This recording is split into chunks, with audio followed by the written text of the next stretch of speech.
Cela fait des années que le célèbre chanteur français vit entre la Patagonie et Paris. S'il aime la capitale, c'est dans cette région de l'Amérique du Sud qu'il se sent bien, qu'il se sent un Français qui tombe amoureux de la Patagonie. La vie amoureuse de Florent Pagny faisait, il y a déjà plusieurs décennies, énormément part. À l'époque, il était en couple avec Vanessa Paradis, une autre chanteuse à succès. Mais cette divine idylle s'est terminée, et depuis près de 30 ans, l'homme de 59 ans partage sa vie avec Azucena Caamaño. Les deux amoureux sont les heureux parents d'un KAL, et se sont dit « oui » 13 ans après leur rencontre.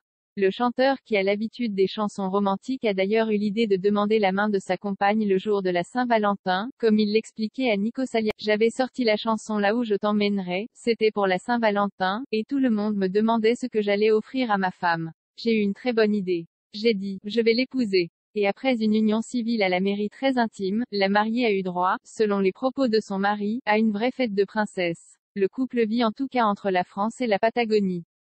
Un rythme de vie qu'on imagine peu évident, mais ils ont vraisemblablement trouvé un bel équilibre. Florent Pagny a sa carrière en France et est encore aujourd'hui un des chanteurs les plus appréciés. Pour autant, il ne peut pas se passer de la Patagonie, c'est le seul pays où je me suis dit, ici, je pourrais vivre, l'air est sain, l'eau est pure, et il n'y a pas beaucoup de monde, explique-t-il les colonnes de ce soir. Une vie calme loin de la frénésie parisienne. Surtout, Florent Pagny a réussi à trouver un endroit où il se sent bien, et où le mode de vie est reposant. Rouler 3 heures sur une route et ne pas croiser une seule voiture, je n'ai jamais vu ça.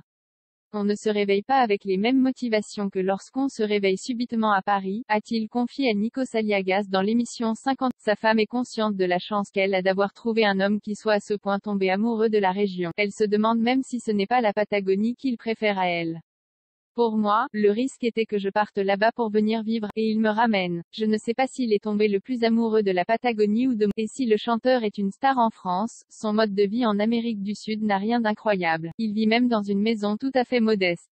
Il n'a pas besoin d'une grande villa pour être épanoui puisqu'il se trouve dans une partie du globe. Florent Pagny bientôt guéri de son cancer, c'est avec tristesse que les fans ont appris, il y a quelques mois, que le coach de The Voice était touché par un cancer des... Sur Instagram, il décide de jouer la carte de la sincérité. On vient de me diagnostiquer une tumeur au poumon, une tumeur cancéreuse pas très sympathique qui ne peut pas s'opérer, indique-t-il sur les réseaux sociaux. Si la nouvelle inquiète, celui qui chante ma liberté de penser n'en reste pas moins optimiste. Prenez soin de vous, portez-vous bien, quand tout ça sera réglé, on se retrouve, je viendrai terminer ce que j'ai commencé. Ce sera peut-être pour la tournée des 60. Le chanteur a commencé les traitements pour guérir et est très logiquement apparu méconnaissable pour les épisodes en direct de The Voice. La chimiothérapie est un traitement très invasif, mais qui se révèle efficace.